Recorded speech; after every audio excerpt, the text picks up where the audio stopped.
এমনকি এক টুকরো কাফনের কাপড়ও নিয়ে যাননি। প্রত্যেকেই মাঠে থাকতে হবে, শোক দিবস পালন করতে হবে, সাথে সাধারণ মানুষের পাশে দাঁড়াতে হবে।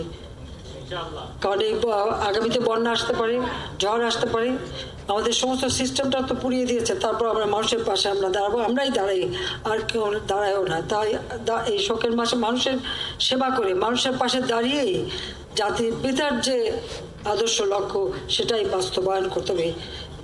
কারণ তিনি আমাদের রক্ত দিয়ে গেছে, তিনি কিছু নিয়ে যাননি, কিছু নিয়ে যাননি।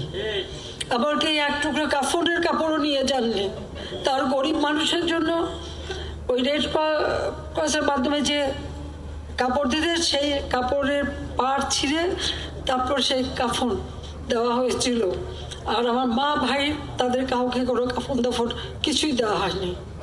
কাজে তারা কিন্তু কিচ্ছু নিয়ে যায়নি, দিয়েই গেছে।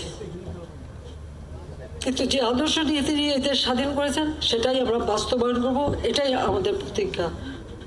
সবাই ধন্যবাদ। জয় বাংলা, জয় বঙ্গবন্ধু।